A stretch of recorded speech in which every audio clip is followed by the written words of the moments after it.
नमस्कार दोस्तों और स्वागत है आप सभी का करंट अफेयर अपडेटेड के इस यूट्यूब चैनल पर, जहां पर हम डिस्कस कर रहे हैं डेली करंट अफेयर्स को। फ्रेंड्स, आज की डेट है 2 सितंबर 2020 और चलिए स्टार्ट करते हैं आज के इंपॉर्टेंट इवेंट्स का डिस्कशन। आज जो पहला टॉपिक आज हम कवर करने वाले हैं, it is related with core sector industries. Then we will discuss about special open market operations by RBI. क्या होते हैं ओपन मार्केट ऑपरेशंस, समझेंगे डिटेल से। Then we will discuss about Asur tribe. क्या है ये असुर ट्राइब, क्यों न्यूज में आए, alright. Then we will discuss about inscription from Renati Chola era. ठीक है, ये बहुत इंपॉर्टेंट आर्टिकल्स होने वाले हैं आज के सभी। चलिए स्टार्ट करते हैं एक एक करके सभी का डिस्कशन। तो जो पहला आर्टिकल है हमारा आज, वो है कोर सेक्टर इंडस्ट्रीज से रिलेटेड। ठीक है, कंटेस्ट क्या है, क्या हुआ है रिसेंटली एक जीडीपी की एक रिपोर्ट जारी की गई। ठीक है, जिसमें पता चला कि इंडिया की जो जीडीपी है वो कॉन्ट्रैक्ट कर गई है 23.9% से, है ना, -23.9% तक चली गई है। ऑलराइट, एक्चुअली पूरी ईयर की जीडीपी नहीं गई है, ये जो फर्स्ट क्वार्टर है ना हमारा, उसकी जीडीपी गई है। ठीक है ना, तो अभी भी चांसेस हैं कि हम शायद इम्प्रूव कर पाएँ। ऑलराइट, तो क्या हुआ है, ये जो जीडीपी के नीचे जाने के कारण ये जो हमारा कोर सेक्टर इंडस्ट्रीज है, इसका जो प्रोडक्शन है वो भी डाउन हुआ है बाय 9.6%। ठीक है, जुलाई में इतना कम नोट किया गया। कंटिन्यूसली ये कम होते जा रहा था, पिछले 5 महीनों से कंटिन्यूसली डिक्रीज हुआ है। ठीक है, तो क्या होती है कोर सेक्टर इंडस्ट्रीज, चलिए देखते हैं। टोटल इंडिया में 8 कोर सेक्टर इंडस्ट्रीज हैं। ठीक है ना, कौन कौन सी, सबसे पहले तो है आपकी coal, crude oil, natural gas, refinery products, fertilizers, steel, cement and electricity. ये 8 इंडस्ट्रीज आपकी कोर इंडस्ट्रीज बनाती हैं। ठीक है, इन कोर इंडस्ट्रीज का जो टोटल कंट्रीब्यूशन होता है आपके इंडेक्स ऑफ इंडस्ट्रियल प्रोडक्शन में, क्या होता है इंडेक्स ऑफ इंडस्ट्रियल प्रोडक्शन, समझेंगे। ठीक है, थोड़ी इसी लेक्चर में आगे की आने वाली स्लाइड्स में। ठीक है, तो ये जो आपका इंडेक्स ऑफ इंडस्ट्रियल प्रोडक्शन होता है, इस समय 40.27% कॉन्ट्रीब्यूट करती हैं आपकी कोर सेक्टर इंडस्ट्रीज। ऑलराइट, अगर हम इनका कंपेयर करें कि सबसे ज़्यादा वेटेज किसका होता है, तो ये डायग्राम से आपको बेटर समझ में आएगा। सबसे ज़्यादा परसेंटेज होता है, सबसे ज़्यादा वेटेज होता है आपका रिफाइनरी पेट्रोलियम प्रोडक्शंस का। ठीक है, उसके बाद जो कंट्रीब्यूट करती हैं आपकी इलेक्ट्रिसिटी जनरेशन वाली industries. Then steel production contribute करता है 17.92। ठीक है, इनके ना आपको पता होना चाहिए कि कौन सबसे ज़्यादा करता है, कौन सबसे लीस्ट करता है। तो सबसे लीस्ट कौन करता है, आपका फर्टिलाइजर इंडस्ट्रीज। ठीक है, सबसे कम कंट्रीब्यूट करते हैं। उसके ऊपर आती है सीमेंट इंडस्ट्रीज, फिर आती है natural gas, crude oil, then coal, steel, electricity और सबसे ऊपर refinery. Alright, index of industry production होता क्या है, इसको समझते हैं। देखिए, ये एक इंडिकेटर होता है, क्या करा जाता है, मेजर किया जाता है आपकी जितने भी इंडस्ट्रीज होती है ना, उनके प्रोडक्ट जो भी वो आउटपुट दे रही हैं, उनके वॉल्यूम को मेजर किया जाता है टाइम टू टाइम ना, एक फिक्स ड्यूरेशन में। ठीक है, कौन करता है ये पूरा डाटा तैयार, कौन करता है, तो आपका नेशनल स्टैटिस्टिकल ऑफिस होता है, एनएसओ, ये प्रिपेयर करता है। ठीक है, कौन सी मिनिस्ट्रीज के अंदर आता है एनएसओ, तो ministry of statistic and programme. ठीक है ना, ये पूरा डाटा प्रिपेयर कराती है। ठीक है, इससे हमें क्या पता चल सकता है, ये जो आईआईपी आपका पब्लिश होता है, इससे हमें क्या पता चलता है, इससे हमें पता चलता है कि कौन सी इंडस्ट्री की ग्रोथ अच्छी रही है और कौन सी इंडस्ट्री की ग्रोथ बेटर नहीं रही है। ठीक है, ये 2 मेन सेक्टर पर फोकस करता है। एक आपका ब्रॉड सेक्टर होता है, जहां पर आपकी माइनिंग, मैन्युफैक्चरिंग और इलेक्ट्रिसिटी इंडस्ट्रीज आती हैं, और एक यूज्ड बेस सेक्टर होता है, जहां पर आपका बेसिक गुड्स जो होते हैं, कैपिटल गुड्स और इंटरमीडिएट गुड्स, ये सब काउंट किए जाते हैं। ठीक है, ये डाटा तैयार करने के लिए बेस ईयर कौन सा लिया जाता है, तो बेस ईयर लिया जाता है 2011 एंड 12। ठीक है, क्या मदद मिलती है हमें आईआईपी से, तो एक तो हम ऑलरेडी डिस्कस कर चुके हैं, हमें पता चल जाता है कि कौन सी इंडस्ट्री अच्छा परफॉर्म कर रही है, कौन सी इंडस्ट्री लो परफॉर्म कर रही है। ठीक है, तो इन्हीं जो डाटा प्रिपेयर हुआ है वो यूज़ किया जाता है आपकी ministry of finance, reserve bank of India, इन सभी के द्वारा, ताकि बेटर पॉलिसी फॉर्मेशन किया जा सके। ठीक है, आईआईपी का यूज़ किया जाता है जीएसटी एस्टिमेशन में, जीडीपी एस्टिमेशन में। ऑलराइट, ठीक है ना, जीडीपी को जब कैलकुलेट किया जाता है तो उसके लिए भी आईआईपी का यूज़ किया जाता है। ठीक है, चलते हैं आगे। अगला जो हमारा इंपॉर्टेंट आर्टिकल है, it is related with special open market operation by RBI. देखिए क्या हुआ है, ये क्या होते हैं ओपन मार्केट ऑपरेशन, तो ये ना आरबीआई के कुछ टूल्स होते हैं। ठीक है, आरबीआई इन टूल्स की मदद से जो मार्केट में फाइनेंस की को बैलेंस करता है, ठीक है, कि अगर मार्केट में मनी ज़्यादा हो गया, सप्लाई ज़्यादा हो जाती है पैसों की, तो आरबीआई क्या करता है, अपने टूल्स की मदद से पैसों की जो सप्लाई है उसको कम कर देता है, ठीक है। या फिर कभी मार्केट में पैसे की सप्लाई कम हो गई है तो आरबीआई क्या करता है, इन टूल्स की मदद से पैसे की सप्लाई को बढ़ा देता है, ठीक है। ये बहुत सारे टूल्स होते हैं। एक तो आपका रिपो रेट होता है, फिर एक रिवर्स रेपो रेट होता है, एसएलआर होता है, सीआरआर होता है। हम यहाँ पे जो डिस्कस कर रहे हैं वो ओपन मार्केट ऑपरेशन होने वाला है, और मैं आपसे उम्मीद कर रहा हूँ कि बाकी के जितने भी ऑपरेशंस हैं आरबीआई के, उन्हें आप खुद से पढ़ेंगे, ठीक है। तो देखिए क्या हुआ है, कंटेस्ट क्या है कि आरबीआई ने अभी अनाउंस किया है कि वो सेवरल मेजर्स लेने वाला है जो हमारी मार्केट की कंडीशन है उसको बेटर करने के लिए, ठीक है ना। उनमें से वो ओपन मार्केट ऑपरेशंस का यूज़ करेगा। तो चलिए समझते हैं कि ओपन मार्केट ऑपरेशंस क्या होते हैं। देखिए ओपन मार्केट ऑपरेशंस जो है ना आपके, वो एक क्वांटिटेटिव टूल्स हैं आरबीआई का। दो प्रकार के टूल्स होते हैं आरबीआई के, क्वांटिटेटिव और क्वालिटेटिव, ठीक। पहले इन दोनों को ही समझ लेते हैं। देखिए आरबीआई क्या करता है, जब भी उसे ऐसा लगे कि उसकी ज़रूरत है मार्केट में मनी सप्लाई को कम ज़्यादा करने के लिए, तो उसके पास दो टूल्स होते हैं, वो दो इंस्ट्रूमेंट की मदद ले सकती है। एक होते हैं आपके क्वांटिटेटिव टूल्स, जहां पर आरबीआई जो है वो डायरेक्ट एक्शन लेता है, ठीक है। एक होते हैं आपके क्वालिटेटिव टूल्स, जहां पर आरबीआई क्या करता है, वो सेंट्रल बैंक ऑफ जो सेंट्रल गवर्नमेंट होती है आपकी, उनसे थोड़ी बहुत मदद मांगता है, या फिर जो आपकी अलग अलग बैंक्स होते हैं उनसे भी मदद मांगता है, उनको थोड़ा सा मोरल सुएशन देने की कोशिश करता है, उनको मोटिवेट करता है कि मान जाइए। जैसे कि मान लीजिए उसको आरबीआई को मार्केट में मनी की सप्लाई कम करनी है, तो वो क्या बोलेगा कि बैंक्स को जाके कि लोन की जो रेट है वो आप बढ़ा दें, ठीक है ना। तो मोरल सुएशन करने की कोशिश करेगा कि प्लीज़, हाथ पैर जोड़ेगा थोड़े बहुत, उनसे रिक्वेस्ट करेगा बैंक से कि प्लीज़ मान जाइए, थोड़ा बहुत कम कर लीजिए अपनी जो लोन्स वगैरह हैं आप। इस प्रकार के काम करता है क्वालिटेटिव टूल्स में। क्वांटिटेटिव में आरबीआई डायरेक्ट एक्शन में आ जाता है, ठीक है ना। वो डायरेक्ट अपने जो बेसिक टूल्स होते हैं, जैसे कि सीआरआर होता है, ठीक है ना, कैश रिजर्व रेशियो, एसएलआर होता है, ठीक है, या फिर ओएमओ होता है ना, ओपन मार्केट ऑपरेशंस। अब हम समझते हैं कि ओपन मार्केट ऑपरेशंस होते क्या हैं। ये ना सेल और परचेस होता है गवर्नमेंट सिक्योरिटीज़ का। अब गवर्नमेंट सिक्योरिटीज़ क्या होती हैं, देखिए गवर्नमेंट को ना कभी कभी पैसों की ज़रूरत पड़ती है, ठीक है। तो गवर्नमेंट क्या करती है, वो जाती है आरबीआई के पास पैसे मांगने के लिए, ठीक है ना, कि आरबीआई थोड़ा सा पैसा हमें जो है वो आप लोन में दे दीजिए।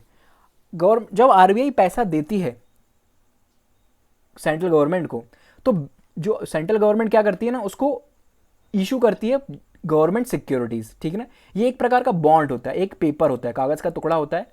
इसमें आरबीआई पूरा लिख देती है कि इतना पैसा हमने आपको दिया है, इसके बदले आप हमें इतना इंटरेस्ट रेट वगैरह देंगे और आप इतनी दिनों तक पैसा हमें वापस कर देंगे। इस प्रकार का एक कॉन्ट्रैक्ट वगैरह का एक पेपर साइन होता है, जिसको हम गवर्नमेंट सिक्योरिटीज़ कहते हैं। अब क्या किया, गवर्नमेंट ने पैसा ले लिया और ये जो पेपर है ये आरबीआई के पास डिपॉजिट रहता है, ठीक है। अब आरबीआई क्या करता है, इस गवर्नमेंट सिक्योरिटी का वो यूज़ कर सकता है अलग अलग सिचुएशंस में, ठीक है। मान लीजिए उसे क्या करना है, मार्केट से पैसा उठाना है, ठीक है ना, कि एकदम से मार्केट में पैसा ज़्यादा हो गया। मार्केट में पैसा ज़्यादा होगा तो क्या हो जाएगा बताइए, महंगाई बढ़ जाएगी, है ना, कि महंगाई बढ़ गई है, ठीक है, मार्केट में। अब आरबीआई क्या करेगा, आरबीआई चाहता है कि इस महंगाई को कम किया जाए। तो महंगाई को कम कैसे कर सकते हैं, जो मार्केट में एक्स्ट्रा पैसा है हम इसे खींच लें, बाहर खींच लें। अब ये कैसे किया जाएगा, तो ये आरबीआई क्या करेगा, आरबीआई बोलेगा, आरबीआई बैंक के पास जाएगा, उन्हें बोलेगा कि ये जो गवर्नमेंट सिक्योरिटी है ये आप हमसे खरीद लें, ठीक है, इसके बदले हम आपको इंटरेस्ट दे देंगे, है ना, और इतना पैसा आप हमें जो गवर्नमेंट सिक्योरिटी का है वो आप हमें वापस दे दें, ठीक है, हमें दे दें। तो बैंक से जब पैसा खींच लिया आरबीआई ने, तो क्या हुआ, बैंक के पास पैसे कम हो गए, है ना। अब बैंक के पास पैसे कम हुए तो बैंक कम लोन देगा, ठीक है ना, आगे वो लोन कम देगा तो मार्केट में पैसा कम जाएगा, ठीक है। तो इस प्रकार से ओपन मार्केट ऑपरेशंस का यूज करके आरबीआई मार्केट की मनी सप्लाई को बैलेंस करता है, ठीक है ना, रेगुलेट करता है मार्केट में मनी सप्लाई को, ठीक है, ऑलराइट। किन की मदद से करता है, तो कमर्शियल बैंक्स जो होती हैं, ठीक है ना, उनसे करता है, ठीक है। Not directly deal with public से डायरेक्टली डील नहीं करता है, ठीक है। मैंने आपको बता दिया कमर्शियल बैंक के साथ कैसे वो काम करता है, ठीक है। ये तो मैंने आपको बताया कि जब मार्केट में पैसे की डिमांड कम करनी हो तब। अब मान लीजिए कि मार्केट में पैसे की डिमांड बढ़ानी हो तो क्या करेगा, तो आरबीआई बोलेगा कि बैंक के पास जाएगा, जैसे कि एसबीआई के पास गया, एसबीआई से बोलेगा कि आपके पास जो गवर्नमेंट सिक्योरिटीज़ हैं वो आप मुझे दे दें, आरबीआई को, ठीक है। उसके बदले में आपको पैसे दे दूंगा, ठीक है ना। तो अब बैंक के पास एक्स्ट्रा पैसा आ गया, अब बैंक क्या करेगा, अब बैंक और ज़्यादा लोन देने के लिए मोटिवेट होगा, ठीक है। तो मार्केट में मनी सप्लाई इंक्रीज हो जाएगी, ऑलराइट। तो इस प्रकार से आरबीआई जो है अपने अलग अलग टूल्स का यूज़ करता है, ठीक है। हम थोड़ा सा डिस्कस करते हैं गवर्नमेंट सिक्योरिटीज़ के बारे में। गवर्नमेंट सिक्योरिटीज़ होती क्या है, तो देखिए ये एक ट्रेडेबल इंस्ट्रूमेंट होता है। अभी हमने देखा ना कैसे आरबीआई और बैंक इनमें जो गवर्नमेंट सिक्योरिटीज़ है उनको उसको ट्रेड कर रहे हैं, ठीक है। तो एक ये ट्रेडेबल इंस्ट्रूमेंट होता है। जब गवर्नमेंट को पैसे की ज़रूरत होती है तो अब गवर्नमेंट आरबीआई से बोलकर गवर्नमेंट सिक्योरिटीज़ इशू कराता है, ठीक है। जो शॉर्ट टर्म होती है ना, शॉर्ट टर्म गवर्नमेंट सिक्योरिटीज़ होती हैं, उन्हें बोला जाता है आपका ट्रेजरी बिल्स, ठीक है। और जो लॉन्ग टर्म गवर्नमेंट सिक्योरिटीज़ होती हैं उन्हें बोला जाता है उन्हें क्या बोलते हैं, गवर्नमेंट बॉन्ड्स बोलते हैं, ठीक है। Government bonds and dated securities, ठीक है। एक इंपॉर्टेंट पॉइंट जो आपको याद रखना है गवर्नमेंट सिक्योरिटी से रिलेटेड, सिर्फ सेंट्रल बैंक ही है आपकी जो गवर्नमेंट सिक्योरिटीज़ को इशू कर सकती है, ठीक है।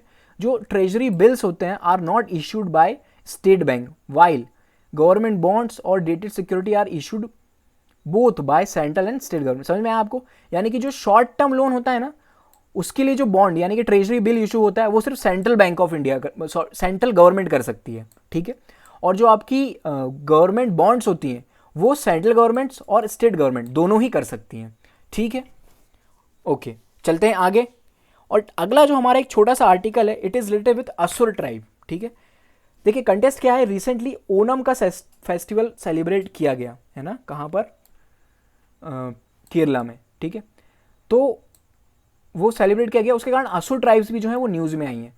असुर ट्राइब्स क्या होती हैं, तो ये आपकी 9 पर्टिकुलरली वनरेबल ट्राइबल ग्रुप्स जो झारखंड में पाए जाते हैं उनमें से एक है असुर, ठीक है। पर्टिकुलरली वनरेबल ट्राइब्स जो है ना वो काफ़ी ज़्यादा न्यूज़ में रहती हैं। पिछले एक महीने में हम कम से कम 4 से 5 आर्टिकल्स डिस्कस कर चुके हैं पर्टिकुलर वनरेबल ट्राइबल ग्रुप से रिलेटेड, ठीक है। तो आपको याद रखना है ये जो असुर ट्राइबल है, असुर ट्राइबल ग्रुप है, ये कहाँ का है, तो ये देखिए झारखंड में पाया जाता है और कुछ जो आपके बिहार वाले रीजन है ना, झारखंड से लगे हुए, वहाँ पर पाए जाते हैं ये लोग, ठीक है। बिहार में, वेस्ट बंगाल में और झारखंड में तो मेनली पाए ही जाते हैं, ठीक है। तो टोटल पॉपुलेशन कितनी है, जो 2011 के सेंसस के अकॉर्डिंग असुर ट्राइब की पॉपुलेशन है 22,000 से थोड़ी ज़्यादा है और बिहार में 4,000 से थोड़ी सी ज़्यादा है, ऑलराइट। ये आपको याद रखना है। देखिए ऐसा माना जाता है ये जो आपकी असुर ट्राइब है ये डिसेंडेंट है किसके, महिषासुर के। एक हिंदू मिथोलॉजी में एक दैत्य हुआ करता था, एक राक्षस हुआ करता था जिसका नाम था महिषासुर, जिसको मारने के लिए गॉडेस दुर्गा ने अवतार लिया था, ठीक है, ऐसा माना जाता है। तो ये जो असुर ट्राइब होती है वो डिसेंडेंट होते हैं महिषासुर के, ठीक है। जब हम नवरात्रि की पूजा मनाते हैं ना, तो ये असुर ट्राइब के जो लोग होते हैं ये उस टाइम पे शोक मनाते हैं, ठीक है, कि इनके पूर्वज की डेथ हुई थी इस दिन, ऐसा कुछ माना जाता है, ठीक है, इनके द्वारा, ऑलराइट। ये कुछ फेमस फेस्टिवल हैं जो असुर ट्राइब के द्वारा मनाए जाते हैं, सरहुल, कर्मा, धानबुनी, कदिल्ला, रज कर्मा, दशहरा करम, ये सब आपको याद रखने की वैसे ज़रूरत नहीं है बट स्टिल देख लीजिएगा एक बार, ऑलराइट। चलते हैं आगे और डिस्कस करते हैं inscription from Renati Chola era, ठीक है। क्या कंटेस्ट है, क्यों न्यूज़ में आया, देखिए अभी एक्सकेवेशन किए गए, ठीक है, कहाँ पर, आंध्र प्रदेश में एक डिस्ट्रिक्ट है कडप्पा डिस्ट्रिक्ट, ठीक है ना, वहाँ पर एक विलेज में एक्सकेवेशन किए गए तो एक रिनाती चोला एरा का एक इंस्क्रिप्शन मिला है, ठीक है, काफ़ी पुराना है ये। तो हम थोड़ा सा डिस्कस करते हैं चोला डायनेस्टी के बारे में। ये जो चोला डायनेस्टी थी ये आपकी सेंट्रल और नॉर्दर्न पार्ट्स ऑफ तमिलनाडु में लोकेटेड थी, ठीक है। ये जो आपका इंडिया का मैप है तो ये यहाँ पर जो तमिलनाडु वाला और आंध्र प्रदेश वाले जो रीजन है यहाँ पर ये लोकेटेड थी पूरी चोला डायनेस्टी, ठीक है। इनकी जो कैपिटल थी वो उरैयूर में थी, ठीक है ना। और इनका जो एनवलम था, जो झंडे के ऊपर ये जो साइन का यूज़ किया करते थे, वहाँ पर एक टाइगर बना हुआ करता था, ठीक है। चोला ने बहुत एफिशिएंट नेवी भी मेंटेन की हुई थी, ठीक है। इनके एक बहुत फेमस किंग है चोला डायनेस्टी के जिनका नाम है करिकल, ठीक है। ये संगम डायनेस्टी से बिलोंग करते थे, यानी कि संगम जो चोला है कहा जाता है उससे बिलोंग करते थे ये। और ये फेमस इसलिए हैं क्योंकि इन्होंने अकेले नहीं चेराज और पांड्याज की कंबाइंड आर्मी को डिफीट किया था, ठीक है। बहुत पावरफुल और बहुत फेमस किंग थे, ठीक है। इन्हीं के रेन के टाइम जब ये राज कर रहे थे तो ट्रेड और कॉमर्स में बहुत अच्छा डेवलपमेंट देखा गया था और साउथ इंडिया ना एक बहुत प्रॉस्पेरस रीजन बनकर उभरा था, ठीक है। एक बहुत फेमस सिटी है जिनको इन्होंने डेवलप किया था जिसका नाम था पूहर। ये पोर्ट सिटी है, ठीक है ना, एक पोर्ट सिटी हुआ करती थी। यूपीएससी पूछ सकता है कि पूहर क्या थी, ठीक है ना। चोला टाइम्स के चोला जब किंग्स राज किया करते थे, जब पूहर सिटी का क्या इंपॉर्टेंस था, तो आपको याद रखना है ये एक पोर्ट सिटी थी, ठीक है। कहाँ पर ये कावेरी बैंक के रिवर पर सिचुएटेड है, ठीक है। तो फ्रेंड्स ये थे हमारे पूरे आर्टिकल्स जो आज इंपॉर्टेंट है डिस्कशन के लिए। अब कुछ क्वेश्चंस पूछ लेता हूँ मैं, ठीक है, आपको इनका आंसर देना है होमवर्क में। एक फर्स्ट क्वेश्चन है आपके लिए, recently India's GDP fall bye 23.9% in the first quarter of 2020. Consider the following statement. All right, all the sector have shown negative growth except agriculture. ये स्टेटमेंट 1 है आपके लिए। अगला स्टेटमेंट है, once a country faces 3 consecutive quarters of negative real growth, it is declared recession. ठीक है, तो आपको उसका करेक्ट आंसर बताना है, ठीक है ना। ऑप्शन है आपके लिए, ये ऑप्शन ए है 1 ओनली, ऑप्शन बी है 2 ओनली, ऑप्शन सी है बोथ ए एंड 2, और ऑप्शन सी है आपके लिए नीदर ए और नॉर 2। ऑलराइट, तो इसका आंसर कमेंट बॉक्स में ज़रूर बताना। अगला क्वेश्चन है, recently Renati Chola era inscription has been unearth in which of the following state of India. ठीक है, तो ये आपके ऑप्शंस दिए हुए हैं, कर्नाटका, केरला, तमिलनाडु, आंध्र प्रदेश। इसका आंसर भी कमेंट बॉक्स में ज़रूर बताइएगा, ठीक है।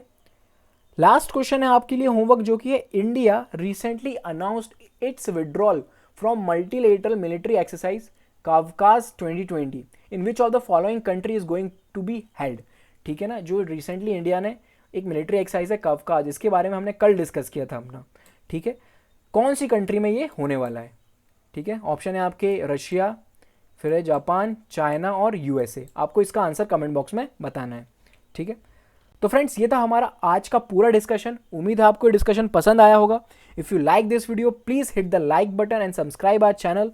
Thank you so much for the discussion. Have a good day. All the best.